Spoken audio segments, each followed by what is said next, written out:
Homesick Ghosts, and this is an interview for Schaden Collective. I am Ellie. I'm JJ. And that's a car that's driving by.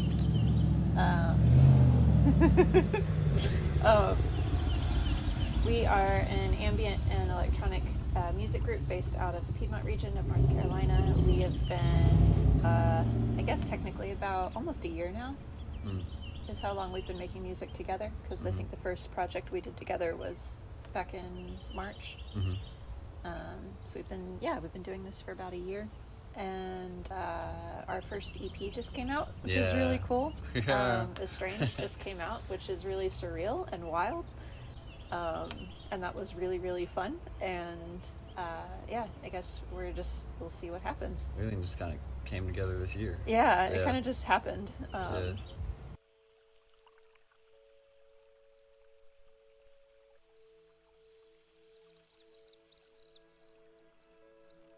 Inspirations for us are,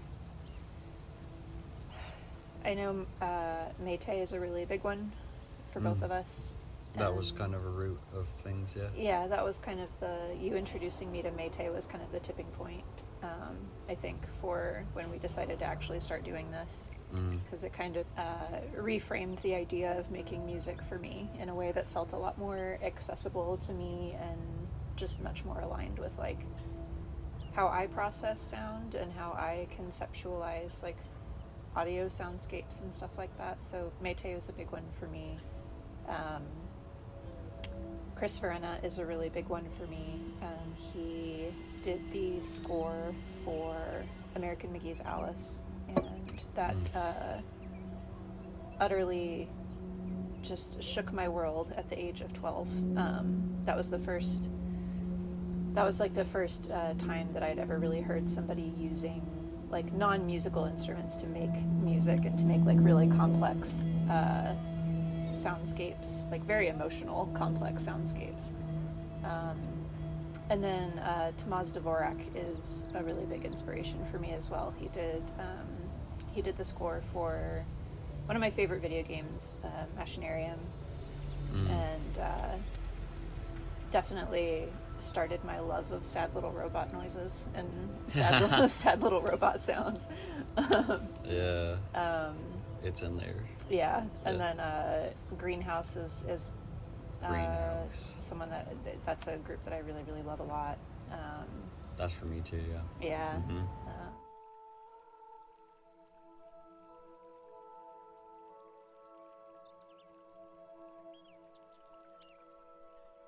Like creative inspiration is just nature. I think when we initially talked about our answers to this, I wrote boredom in nature and you wrote distraction in nature. Which is kind of the same thing. It's like it's just a reinterpretation of the same thing. I feel like we're inspired a lot by non-music, non-music related things. Inspire us to make music. I think especially with Estrange, it was a lot of like learning to find music in places where music normally is not. As for me, inspirations from other musicians and like where my sound is pointed, I feel like is Mayte, like you said, I think that's kind of the root. That was a listening experience we had together. It was just like a kickoff kind of for like, wait, this is a lane. And like this is a kind of way of expression. I think that led to a lot of like conversations between us too that made us realize that we could probably do this together and work really well together. I think it unlocked a lot of like things in common that we had that we didn't know. And it's great being inspired by an artist and then you go to make music and you're like, I love that, let me make something, and it sounds not very much like it at all. It's very different. That's like I think that's like the beautiful thing about inspiration and how inspiration works though, is that like it's not about copying someone else, it's about figuring out why you love something and then figuring out how to achieve the same why. Yeah. Like, it's about inspiration to me is like the idea of like learning how to frame something almost. Yeah. I think in terms of ambient, Kenji Kihara Mm-hmm. is a favorite of mine on Inner Islands Mm-hmm. records. Mm-hmm. Another like Japanese like Konkyo Ongaku, like atmospheric Mm-hmm. artists. I think in terms of like recording technique inspiration, Felbum Yeah. is a big inspo. Yeah, and just like simple 4-track recordings. Mm-hmm. And the idea that someone can come from his background is in like dance music. It's like almost like electro house. Yeah. Yeah. And then he just like left turned into making skits on a Tascam 4-track tape recorder with instruments all played by him, and it's just like wow, yeah. But yeah, moods and skits. Mm-hmm.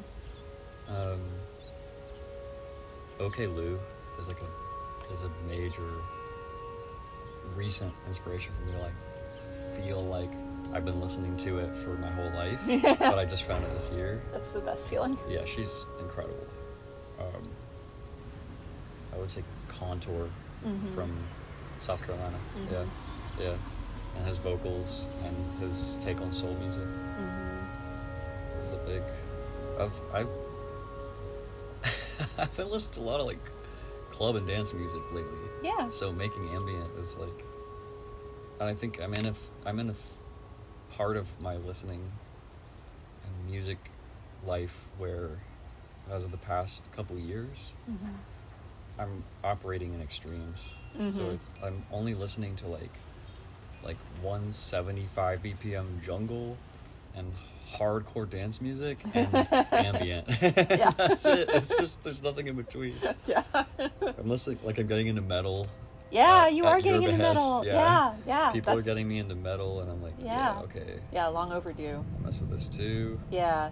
And am kind of using what I know about listening to other things to like appreciate that in new ways and get into it.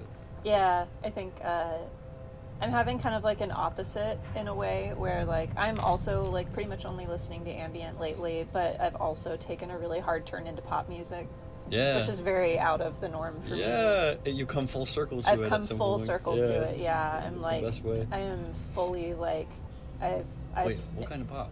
Like Caroline Polachek. Yeah. And like Caroline Polachek. I'm like I've reached like a Sabrina Carpenter era a little bit, kind of vibing with her. Yeah. Like it's a good time. This is a good time in my life musically. I played Charlie 360 at the set. Yeah. And I was like, it was my first time really even listening to Brat. Like I hadn't listened to Brat. Slaps. And I was like, wait a second. This is a great cool. album. Yeah, that's a great album. Yeah. No, I've been, I think the like adjacency of electronic music to pop has made me appreciate it in a new way. So I'm thoroughly enjoying this musical era, which I think is going to be helpful for when we make a dance album. Yeah. I think we're coming at this from a good place. It feels like all of the roads are conjoining and leading to making this dance album together. Yeah.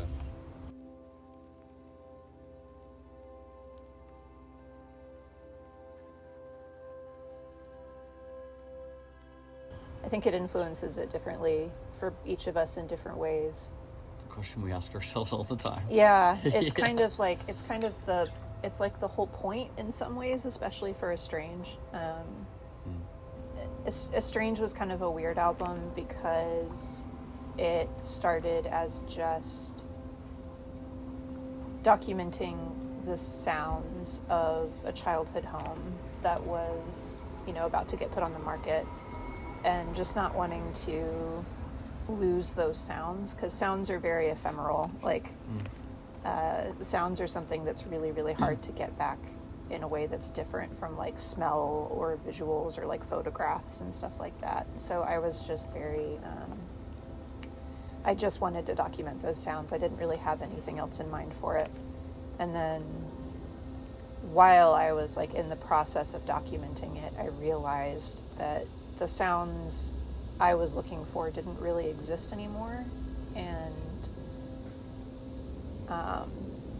I was kind of confronted with this idea of like, I either need to try to recreate these sounds, which is going to feel a little disingenuous, and probably still won't like achieve what it is that I'm really looking for, or I can lean into it and try to chase the feeling of those sounds and like the memories associated with them instead, and try to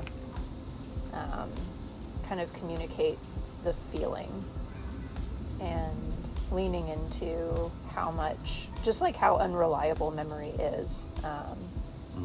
I think it's kind of beautiful how memory shapes and changes over time. And that was something we talked about a lot when we first started talking about making music together. And so that was when the idea came along to like take these sounds and actually use them for an album. Like take these tracks and use them for an album. That was when that decision kind of came along. So I think the album and the music on it is very deeply rooted in this childhood idea of all these big feelings that you have, and you don't always really know what to do with them. Like you have such poor impulse control and such poor like logic and reasoning when you're a child. Sometimes in ways that are very beneficial and actually very brilliant, but like emotional processing is just not fully developed yet, so you kind of have big feelings to everything. And that's a lot of what this is. It's just sort of a conglomeration of all of those big feelings that I associated with all of these places on the property that I grew up on, and a property that I have a very complicated relationship with. So I think it's kind of the idea of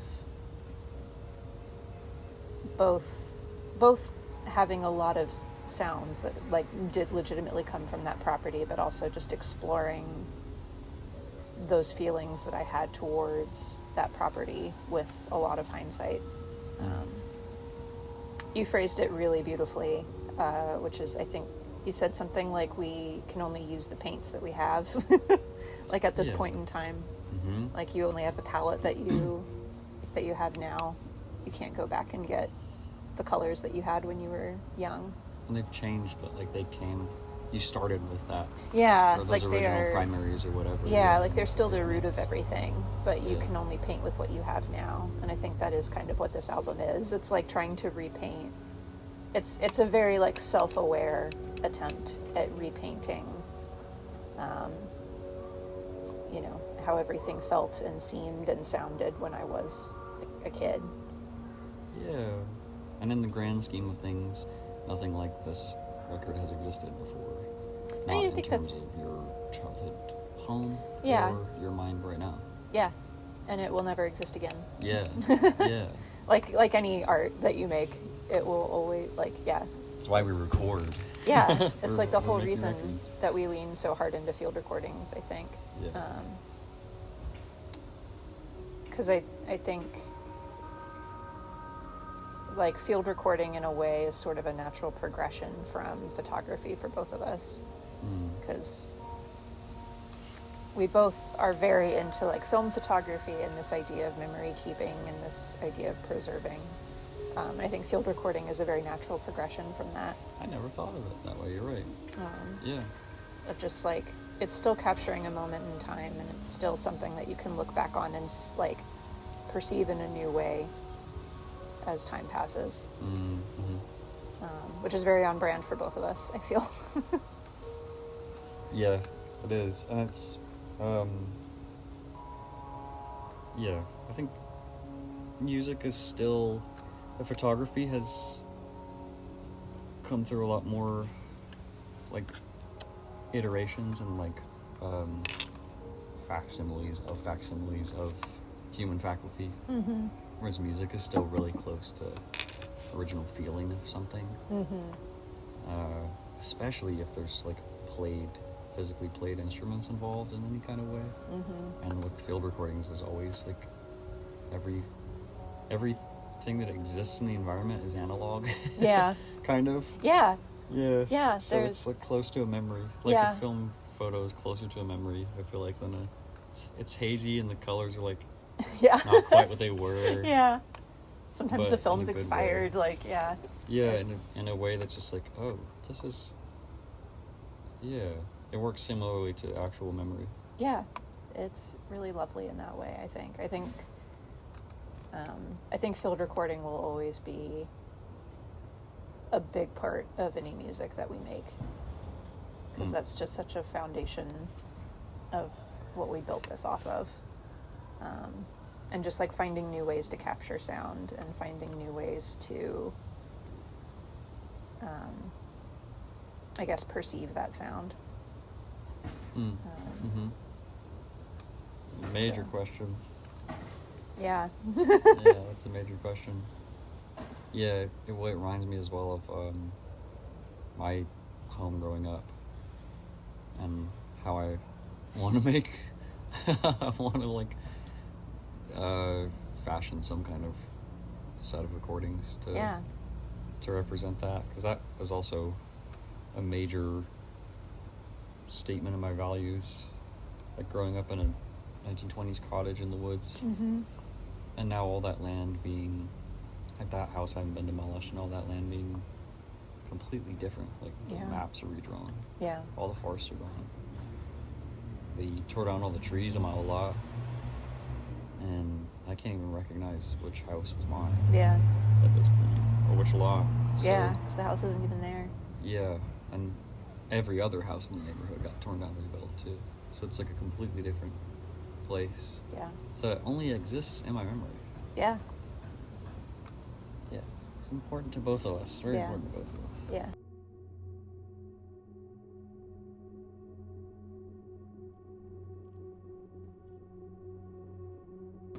Yeah. No plans, but a dream.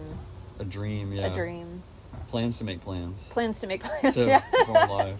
Yeah. We have plans to make plans. Yeah, I think it's really just like a matter of figuring out the technicalities of that, because it's very like your skill set is very suitable to performing live, and you do perform live already. Like you are a DJ. Yeah, I'm a DJ. So I think it's more so figuring out the ambient component and figuring out how like we incorporate our field recordings into it. Yeah, and I feel like you're gonna really enjoy the way that things happen in a live environment, because you can never play something exactly as you have it in the studio. Studio recording is this like sacred, sovereign, supposedly thing. Yeah. Or it's supposed to take one form. Yeah. Or maybe you have other mixes of something. But a live performance, especially with like an ambient work, you'll end up surprising yourself a lot with like, oh my gosh, I didn't even realize it could take that form, and the rhythm changed a little bit. Yeah. And then you never play the same set twice. Yeah. I think it could be really, really cool. It's something that I would really like to do at some point. So.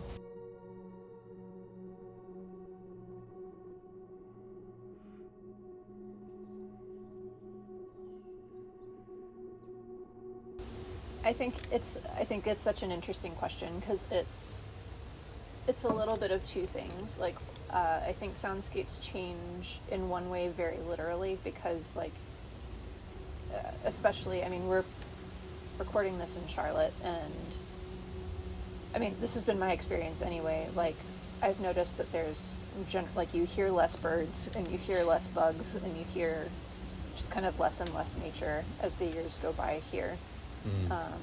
Just because of all of the development, and it's just like, I don't know, it feels like it's been replaced with construction noises. Timely. Yeah, the hammer in the there's distance. like literally a hammer going on right now. So I think there's this very literal interpretation of it, and that was the interpretation I think that kind of influenced this album the most, of going back and realizing like there's way more traffic outside my childhood home than there used to be, and a lot of the birds are gone, a lot of the animals are gone. You know, that property used to be just surrounded by woods in every direction, and it's not anymore. So, like, you just kind of hear the sounds of human life, where once it would have just been nature. And I think that's happening pretty much everywhere. But I think there's also, like, a more abstract interpretation of that, which is just the fact that no soundscape will ever be exactly how you remember it, because soundscapes are, by their nature, constantly changing and constantly in flux and constantly at risk of being disrupted by some external force. And like we just talked about, memory is incredibly unreliable, so who's to say what a soundscape, like, really truly sounded like at any given point in time. So it's, I think it's a little bit of both. Of there's very real impacts on just the environment and the world around us that change soundscapes over time. And soundscapes, I think, are a really good indicator of just a lot of things, a lot of, you know, the health of an area, the community of an area, the values of an area. So I don't know. It's an interesting question, and I think, yeah, I don't know where I was going with that, but I feel like they have changed a lot. Yeah. Yeah. Now I had a dystopian vision when you were when you were talking about that. I was like, wow. Sorry. Lately, I have realized that I need to go to, but I think it was just this morning I realized I was at the ecological sanctuary near here, and it's like a park, but it's wilder. Yeah. And it's like part of the butterfly highway, and it's isolated, but it's in the city, strangely enough, but it feels, it's idyllic. It feels like it's like countryside. Yeah. And I've been going there as often as I can in the mornings, especially after like a long week, because I realized this morning when I was there, I was like, I've always had a place like this. Every place that I've lived, I have to have a place that I go to where it's like just me and nature. Yeah. In the same way I can't be inside for too long. Yeah. Unless I start to feel like emotionally inflamed. Yes. And like in the same way. Weirdly frustrated. Yeah. Yeah. Yeah. I'm the exact same way. It's like a brain rot kind of feeling, mild brain rot. And then I go outside and I'm like, you like touch grass. Yes, right. And you're like, oh my God, I'm an animal. Yeah. Literally, yeah. Yeah. Yeah. And it's okay. Yeah. Yeah. And write that down. Oh my God, I'm an animal.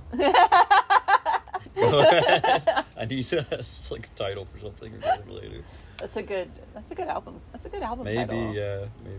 Maybe that's our dance album title. Maybe it'll sound corny later, but maybe it sounds good now. You might have just witnessed us coming up with the album title of our dance album.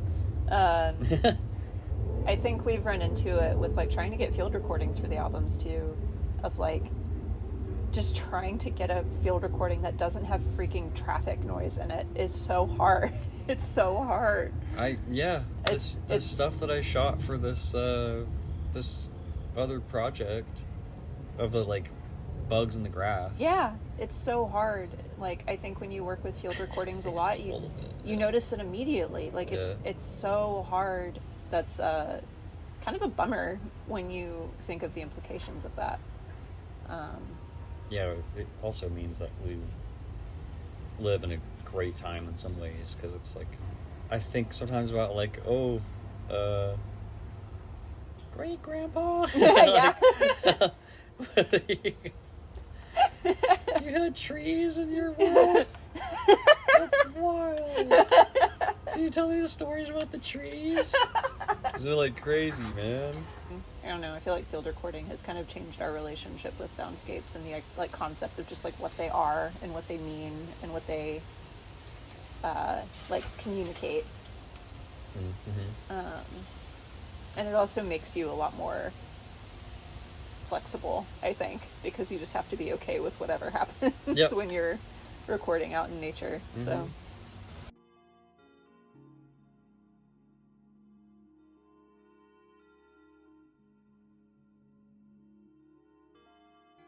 that's such a good question. I think when it comes to capturing soundscapes, I'm kind of just following the vibes, to be honest. I kind of just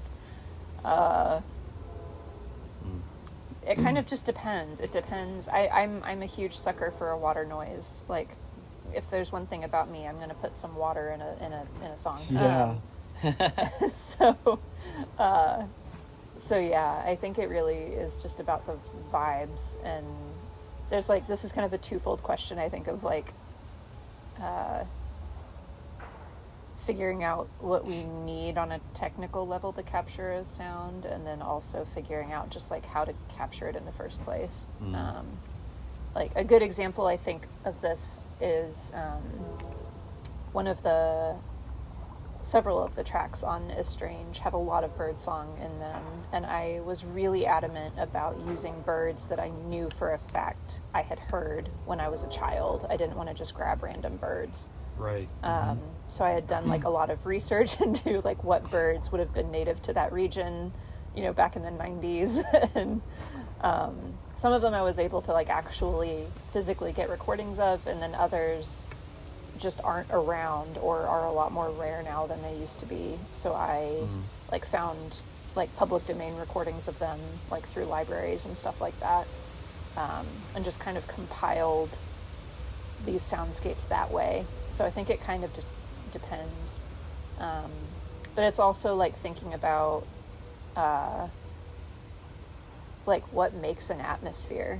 Lots of things that you don't think about until you're actually in the moment make up an atmosphere. Like, it's things like,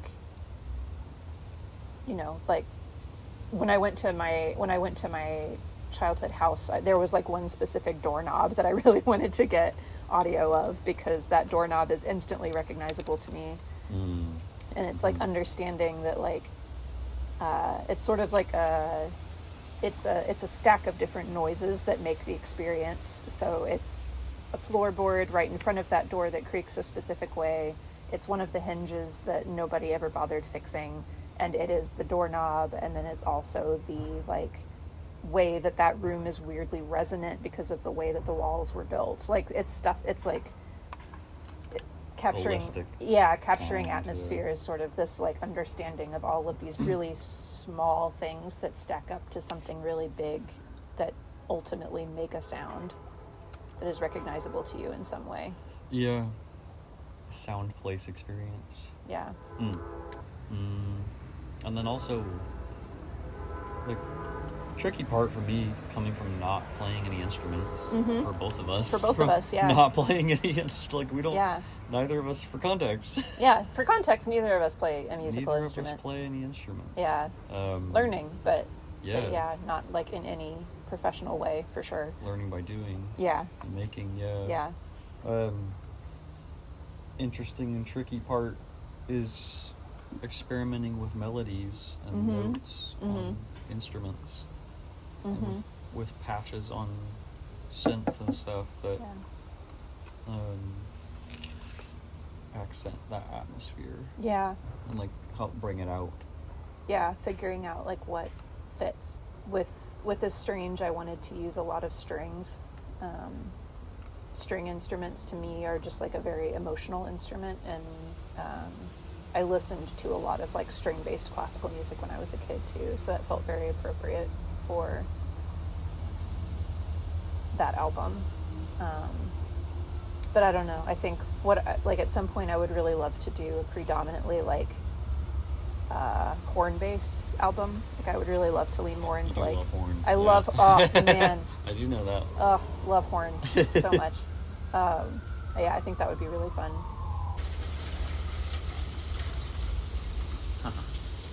The tin roof. Yeah, that tin roof, man.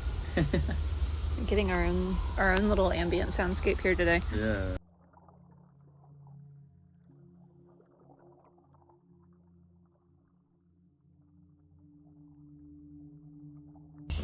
Yeah, this is an emphatic yes from both of us. Yep. We feel very strongly about this. I am allergic to pizza. Wow, allergic to pizza. Wow. That would be horrible. I'm Itself. not allergic to pizza. Just like the concept of pizza. No.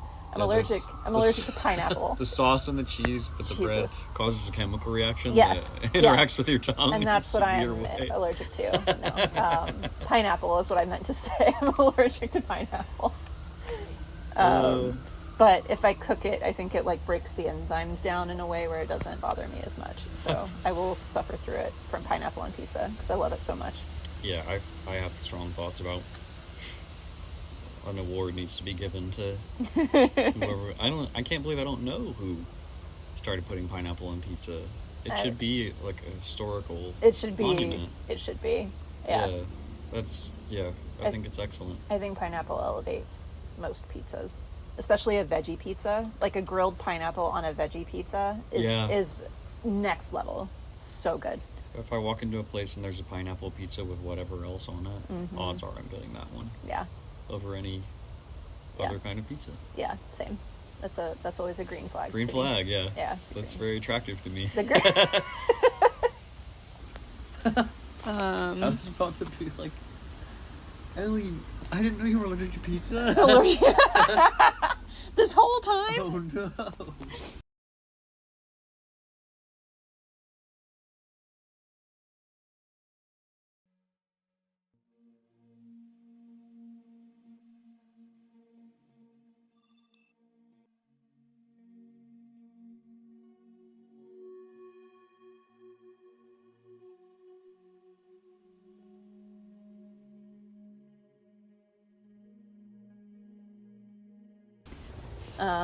So we obviously use a field recorder, and I have like an Arturia mini lab that I use for composing. We both work out of Ableton and Audacity, but for recording purposes, we also use a contact mic and now a geophone. Which has been, I'm so like It's incredible. I feel It's so really sorry incredible. for people who are just my friend the past 2 weeks, because chances are high that you have heard me explain how a geophone works at great length, and I apologize. This is my public apology for how insufferable I've been the past 2 weeks about this geophone. Oh, but it's fantastic. But it's so cool. But anyway, like we were very, like, I think enamored with the idea of like finding new ways to capture sounds in nature that you just wouldn't be able to hear with like your bare ear. And so it originally started as I got a waterproof contact mic just with the intent of getting more water sounds, like getting very authentic water sounds without having to worry about traffic, without having to worry about like background noise, and also without having to worry about like damaging my equipment. Right, yeah, because it doesn't catch sound that's propagated through the air. Yeah. At all. Yeah. And so it started with that, and then kind of graduated into using the contact mic for other things, like using it to come up with weird percussion stuff. Like, I think the turning point was when I used the contact mic on a fence at your old house that was like rotting wood on the inside, and I like the sound that you could hear inside the fence using the contact mic of like the wood flexing and creaking was just so cool. And that wound up, I think, on one of the tracks in Estrange, because it's just such a nostalgic sound, like a wooden fence that's kind of like bending and creaking. It is a way to isolate material sounds when Yeah. you have an environment. To our original Does not point, allow that. especially if you have like a really sensitive contact mic, and Yep. depending on the sound that you're trying to get, it is a really good way to isolate noise. Yeah, like I wish I could take this fence and put it in the studio. Yeah, and like considering where your house was, that was really helpful because it was Yeah. really noisy there. Busy So area. that was awesome. And so then after using that, and then we used it a lot to capture ice noises for our first single, which was Maybe Tomorrow. So lots of like cracking ice noises with the contact mic in that track, and that was so much fun. And then that graduated to us getting a geophone, with the intent of getting kind of like the lower end of the frequency spectrum, I think was the goal there, because contact mics operate pretty much exclusively in this higher frequency range, and you can get a preamp to help negate that, but there were other sounds that we really wanted to be able to try to get that kind of facilitated getting a geophone as well. And that has just been like, working with that has been incredible, because it's just like full of ideas. It unlocks just like a whole part of the natural world that you just don't know exists, and it's truly incredible. It's just like getting to like hold it up to a tree in the wind and hear the entire tree moving is unbelievable. Just like the electrical signals that nature produces when sound is being created is so complex and so sensitive. And like you can hold a geophone up to the base of a tree and you can hear touching a leaf. Like you can touch a leaf and you can hear it, because those signals are just so delicate. So that's where I think my latest fixation is using that. It's really sweet. It's just so cool. And then I think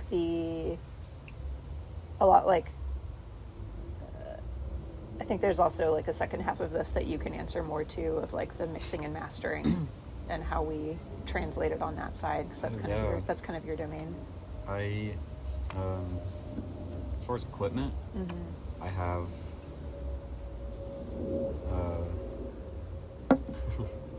I mean, there's a ding on the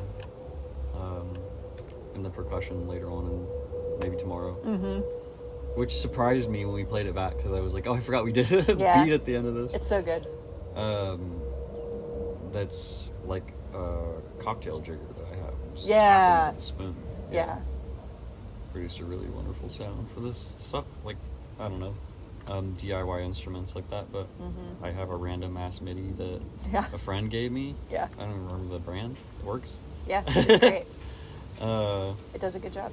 Audacity Is the best. for software, just because I'm really accustomed to it. Yeah, you can use it very efficiently.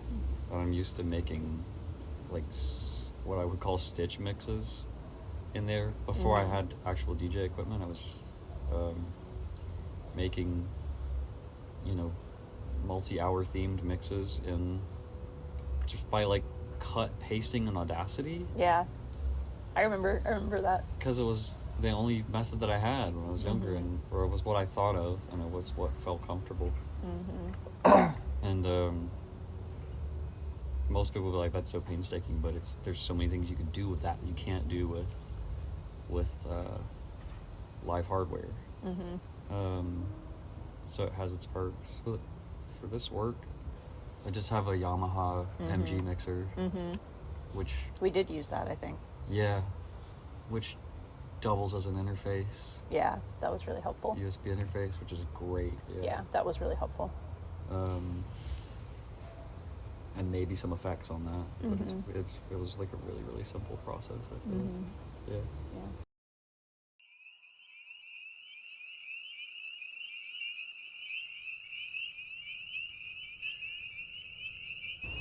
I think next we really want to do a dance album. I think we really want to lean into like ambient stuff is very much my jam, and then like percussion and melody and mood-based stuff is very much your jam. And I'm so ready to lean into it. I'm so stoked. and producing dance music, and that is stuff that would be really feasible to perform live too. As well, for sure. For sure. Because we're kind of like we're backing each other, accompanying each other. By having different roles that complement each other. That's true. I never thought about it that way. So we would be true band members at that point. Yeah, that's true. Yeah. That's true. So yeah, a dance album for sure. Which is really exciting. Yeah, I'm really it's stoked. really exciting. I'm really stoked about it. I feel like I will learn a lot, and I think it will be really challenging for me, and I think I will learn a lot from you in the process of this, and I'm very excited about that.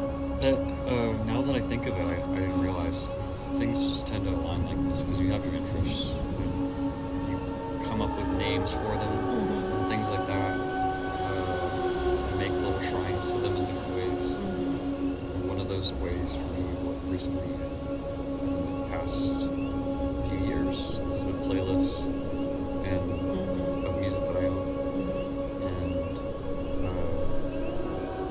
I realized that the style of music that's really important to me, it's not even really a style, but like a way to describe like music that touches me the most. It's like vulnerable hardcore. Yeah. Is what I've been calling it. Like taking really sensitive or really emotional expressions and putting them in like a hardcore frame. Yeah. With I like that. big rhythm or speed or loudness or what have you. Yeah. And I feel like that's what we're onto with making I a would dance agree record. with that. I would agree with that. I think, yeah, that's what I would really love to do as well. Yeah. I'm very aligned with that. So yeah, we'll see where that goes. But I'm excited about it. Yeah.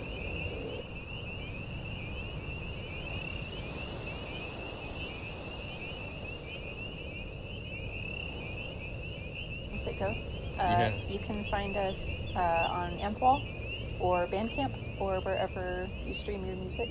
And this has been an interview with Schaden Collective. And support the underground. Yeah. And keep doing the good work. Yeah. Thanks, yo. Yeah.